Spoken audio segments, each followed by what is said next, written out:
ನಮಸ್ತೆ ಎಲ್ರಿಗೂ, ನಾನು ಮಾನಸ. ಕಡಿಮೆ ಸಮಯದಲ್ಲಿ ಕಡಿಮೆ ಪದಾರ್ಥ ಹಾಕಿಕೊಂಡು ರುಚಿಯಾದ ಕ್ಯಾರೆಟ್ ಹಲ್ವಾ ಯಾವ ರೀತಿಯಾಗಿ ಮಾಡೋಣ ಅಂತ ತಿಳಿಸ್ಕೊಡ್ತೀನಿ. ಇದನ್ನು ಎಷ್ಟು ದಿನ ಬೇಕಾದರೂ ಸ್ಟೋರ್ ಮಾಡಿ ಇಟ್ಕೊಂಡು ತಿನ್ನಬಹುದು. ಬನ್ನಿ ಮಾಡೋ ವಿಧಾನ ಯಾವ ರೀತಿಯಾಗಿದೆ ಅಂತ ನೋಡ್ಕೊಬರೋಣ. ಹಲ್ವಾ ಮಾಡೋದಕ್ಕೆ ಕ್ಯಾರೆಟ್ನ ತುರಿದಿಡ್ಕೊಂಡಿದ್ದೀನಿ. ನಿಮಗೆ ಎಷ್ಟು ಕ್ಯಾರೆಟ್ ಬೇಕೋ ಅಷ್ಟು ಕ್ಯಾರೆಟ್ನ ನೀವು ತುರಿದಿಡ್ಕೊಳ್ಳಿ. ವಿಡಿಯೋ ನೋಡೋಕ್ಕೂ ಮುಂಚೆ ಯಾರೆಲ್ಲ ನನ್ನ ಚಾನಲ್ ಸಬ್ಸ್ಕ್ರೈಬ್ ಆಗಿಲ್ಲ, ಈ ಕೂಡಲೇ ನನ್ನ ಚಾನಲ್ನ ಸಬ್ಸ್ಕ್ರೈಬ್ ಆಗಿ. ಕ್ಯಾರೆಟ್ ಹಲ್ವಾ ಮಾಡೋದಕ್ಕೆ ಪಾತ್ರೆ ಸ್ವಲ್ಪ ಅಗಲವಾಗಿ ಇಟ್ಕೊಂಡ್ರೆ ಚೆನ್ನಾಗಿರುತ್ತೆ. ಅದಕ್ಕೆ ತುಪ್ಪ ಸೇರಿಸ್ತಾ ಇದ್ದೀನಿ. ತುಪ್ಪ ಬಿಸಿ ಆಗ್ತಿದ್ದಂಗೆ ನಾನು ಅದಕ್ಕೆ ಗೋಡಂಬಿನ ಮಿಕ್ಸ್ ಮಾಡಿಕೊಂಡು ಸ್ವಲ್ಪ ಗೋಲ್ಡ್ ಕಲರ್ ಬರೋವರೆಗೂ ಫ್ರೈ ಮಾಡ್ಕೊಳ್ತೀನಿ. ಗೋಲ್ಡ್ ಕಲರ್ ಬರ್ತಿದ್ದಂಗೆ ನಾನು ಅದನ್ನು ಸಪ್ರೇಟಾಗಿ ಎತ್ತಿಡ್ಕೊಳ್ತೀನಿ. ಅದರ ಜೊತೆಗೆ ನೀವು ದ್ರಾಕ್ಷಿ ಕೂಡ ಸೇರಿಸ್ಕೋಬೋದು, ಆದರೆ ನಾನು ದ್ರಾಕ್ಷಿನ ಈ ವಿಡಿಯೋದಲ್ಲಿ ನಾನು ಕೊನೆಯದಾಗಿ ಸೇರಿಸ್ಕೊಳ್ತಿದ್ದೀನಿ. ಗೋಡಂಬಿನ ಎತ್ತಿಡ್ಕೊಂಡು ಅಲ್ಲಿ ಉಳಿದಿರೋ ತುಪ್ಪಕ್ಕೆ ನಾನು ಇನ್ನೊಂದು ಸ್ವಲ್ಪ ತುಪ್ಪ ಎಕ್ಸ್ಟ್ರಾ ಆ್ಯಡ್ ಮಾಡಿಕೊಂಡು ಅದ್ರ ಜೊತೆಗೆ ನಾನು ಕ್ಯಾರೆಟ್ನ ಸೇರಿಸ್ಕೊಳ್ತೀನಿ. ಕ್ಯಾರೆಟ್ನ ಚೆನ್ನಾಗಿ ಹುರ್ಕೊಳ್ಬೇಕು. ಹಸಿ ಸ್ಮೆಲ್ ಹೋಗೋವರೆಗೂ ಮಧ್ಯ ಕೈ ಆಡಿಸ್ತಾ ಇರಬೇಕು, ಇಲ್ಲ ಅಂದರೆ ಕ್ಯಾರೆಟ್ ತಳ ಹಿಡಿಯೋ ಸಾಧ್ಯತೆ ಕೂಡ ಇರುತ್ತೆ. ಕ್ಯಾರೆಟ್ನ 10-15 ನಿಮಿಷ ಹುರಿಯಲ್ಲಿ ಲೋ ಫ್ಲೇಮಲ್ಲಿ ಇಟ್ಕೊಂಡು ಹುರಿಬೇಕಾಗುತ್ತೆ. ಹುರಿಬೇಕಾದ್ರೆ ಕಲರ್ ಕೂಡ ಚೇಂಜ್ ಆಗುತ್ತೆ, ಒಳ್ಳೆ ಸ್ಮೆಲ್ ಕೂಡ ಬರುತ್ತೆ.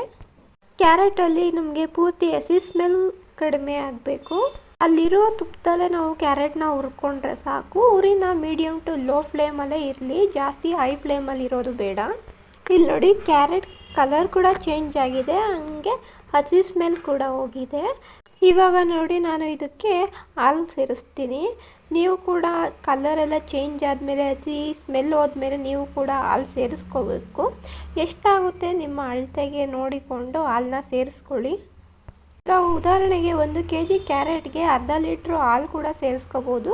ಹಸಿ ಹಾಲು ಕೂಡ ಸೇರಿಸ್ಬೋದು ಅಥವಾ ಕಾದಿರೋ ಹಾಲು ಕೂಡ ಸೇರಿಸ್ಕೋಬೋದು. ನಾನಿಲ್ಲಿ ಜೊತೆಗೆ ನೀರು ಕೂಡ ಆ್ಯಡ್ ಮಾಡ್ಕೊಳ್ತಾ ಇದ್ದೀನಿ. ಕ್ಯಾರೆಟ್ನ ನಾವು ಹಾಲಲ್ಲೇ ಚೆನ್ನಾಗಿ ಬೇಯಿಸ್ಕೋಬೇಕಾಗುತ್ತೆ. ಸೊ ಹಂಗಾಗಿ ನಾನು ಹಸಿ ಹಾಲನ್ನ ಉಪಯೋಗಿಸಿ ಜೊತೆಗೆ ಸ್ವಲ್ಪ ನೀರನ್ನು ಸೇರಿಸ್ಕೊಳ್ತಾ ಇದ್ದೀನಿ. ಕ್ಯಾರೆಟ್ನ ಹಾಲಲ್ಲಿ ಸ್ವಲ್ಪ ಚೆನ್ನಾಗಿ ಬೇಯಿಸ್ಕೊಳ್ಬೇಕಾಗುತ್ತೆ. ನಾವು ಮಧ್ಯದಲ್ಲಿ ನಾವು ಮಿಕ್ಸ್ ಮಾಡಬೇಕಾಗುತ್ತೆ.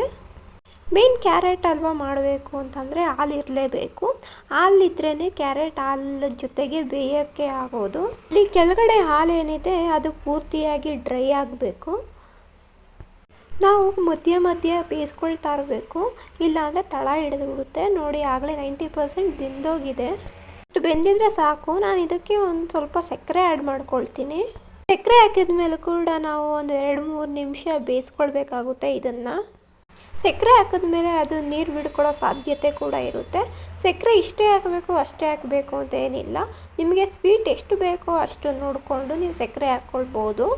ನಾನು ಆಗಲೇ ತುಪ್ಪನ ಎಷ್ಟು ಸೇರಿಸ್ಕೊಂಡೆ ಅಷ್ಟೇ ಸೇರಿಸ್ಕೊಂಡಿದ್ದು, ಮತ್ತು ಮಧ್ಯದಲ್ಲಿ ನಾನು ತುಪ್ಪ ಏನು ಸೇರಿಸ್ಕೊಂಡಿಲ್ಲ. ಸಕ್ಕರೆನೂ ಅಷ್ಟೇ, ನಿಮಗೆ ರುಚಿಗೆ ಯಾವ ರೀತಿಯಾಗಿ ಬೇಕೋ ಆ ರೀತಿಯಾಗಿ ನೋಡಿ ಸಕ್ಕರೆಗಳನ್ನ ಹಾಕ್ಕೊಳ್ಳಿ. ಸಕ್ಕರೆ ಹಾಕಿದ ಮೇಲೆ ನಾನು ನೋಡಿ ಎಷ್ಟು ಚೆನ್ನಾಗಿ ಮಿಕ್ಸ್ ಮಾಡ್ಕೊಳ್ತಾ ಇದ್ದೀನಿ. ಈ ರೀತಿಯಾಗಿ ನೀವು ಚೆನ್ನಾಗಿ ಮಿಕ್ಸ್ ಮಾಡ್ಕೊಳ್ಬೇಕಾಗುತ್ತೆ. ಹಾಲು ಹಾಕಿದ್ವಿ ಅಲ್ವಾ, ಅದೆಲ್ಲ ಪೂರ್ತಿ ಡ್ರೈ ಆಗಿದೆ, ಹಂಗೆ ತುಪ್ಪನೂ ಕೂಡ ಬಿಟ್ಟಿದೆ. ಸ್ವಲ್ಪನೂ ಕೂಡ ಇದರಲ್ಲಿ ಹಾಲು ಕಾಣಿಸ್ತಾ ಇಲ್ಲ, ಪೂರ್ತಿಯಾಗಿ ಡ್ರೈ ಆಗಿದೆ. ಹಾಲು ಹಾಕಿದ್ದೀವಿ ಅಂತ ಗೊತ್ತಾಗಬಾರ್ದು, ಅಷ್ಟು ಡ್ರೈ ಆಗಬೇಕು. ನಾನಿವಾಗ ಲಾಸ್ಟಲ್ಲಿ ತುಪ್ಪನ ಹಾಕ್ಕೊಂಡು ಅದಕ್ಕೆ ನಾನು ದ್ರಾಕ್ಷಿನ ಸೇರಿಸ್ಕೊಳ್ತೀನಿ. ನಾನು ಫಸ್ಟೇ ಹೇಳ್ದಂಗೆ ದ್ರಾಕ್ಷಿನ ಫಸ್ಟೇ ಸೇರಿಸ್ಕೊಂಡಿಲ್ಲ, ಲಾಸ್ಟಲ್ಲಿ ದ್ರಾಕ್ಷಿನ ಸ್ವಲ್ಪ ಬಿಸಿ ಮಾಡಿಕೊಂಡು ಅದ್ರ ಜೊತೆಗೆ ನಾನು ಕ್ಯಾರೆಟ್ ಹಲ್ವಾ ಏನು ಮಾಡಿದ್ದೆ ಅದನ್ನು ಅದ್ರ ಜೊತೆಗೆ ಮಿಕ್ಸ್ ಮಾಡ್ಕೊಳ್ತೀನಿ. ತುಪ್ಪನ ನಿಮಗೆ ಎಷ್ಟು ಬೇಕೋ ಅಷ್ಟು ನೀವು ಧಾರಾಳವಾಗಿ ಹಾಕ್ಕೊಳ್ಬೋದು. ಅಷ್ಟೇ ಹಾಕಬೇಕು ಇಷ್ಟೇ ಹಾಕಬೇಕು ಅಂತಲ್ಲ ಏನಿಲ್ಲ. ದ್ರಾಕ್ಷಿ ಗೋಡಂಬಿ ನೀವೇನು ಹಾಕಿರ್ತೀರ ಅದನ್ನು ಹಾಕಿ ನೀವು ಚೆನ್ನಾಗಿ ಮಿಕ್ಸ್ ಮಾಡ್ಕೊಳ್ಬೋದು. ಇನ್ನೂ ಕೂಡ ನಾನು ಗ್ಯಾಸ್ ಸ್ಟವ್ನ ಆಫ್ ಮಾಡಿಲ್ಲ.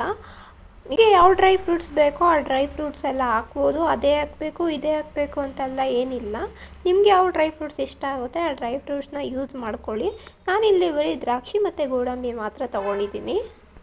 1-2 ನಿಮಿಷ ನಾನು ಫ್ರೈ ಮಾಡ್ಕೊಳ್ತೀನಿ. ಈ ರೀತಿ ಫ್ರೈ ಮಾಡ್ಕೊಳ್ಳೋದ್ರಿಂದ ನೀವು ಜಾಸ್ತಿ ದಿನ ಸ್ಟೋರ್ ಮಾಡ್ಕೊಳ್ಬೋದು. ಕ್ಯಾರೆಟ್ ಹಲ್ವಾ ಚೆನ್ನಾಗಿ ಬೇಯಿಸ್ಕೊಂಡಿಲ್ಲ ಅಂದರೆ ಕ್ಯಾರೆಟ್ ಹಲ್ವಾ ಹಾಳಾಗುತ್ತೆ. ನೋಡಿ, ಫೈನಲ್ ಆಗಿ ಕ್ಯಾರೆಟ್ ಹಲ್ವಾ ಯಾವ ರೀತಿಯಾಗಿದೆ ಅಂತ. ಈ ವಿಡಿಯೋ ಇಷ್ಟ ಆಗಿದ್ರೆ ಒಂದು ಲೈಕ್ ಮಾಡಿ, ನನ್ನ ಚಾನಲ್ನ ಸಬ್ಸ್ಕ್ರೈಬ್ ಮಾಡ್ತಾ ನೋಡ್ತಿದ್ರೆ ಈ ಕೂಡಲೇ ಹೋಗಿ ನನ್ನ ಚಾನಲ್ ಸಬ್ಸ್ಕ್ರೈಬ್ ಮಾಡ್ಕೊಳ್ಳಿ. ಮತ್ತೆ ಮುಂದಿನ ವಿಡಿಯೋದಲ್ಲಿ ಸಿಗ್ತೀನಿ. ಅಲ್ಲಿವರೆಗೂ ಕಾಯ್ತಾ ಇರಿ. Thank you.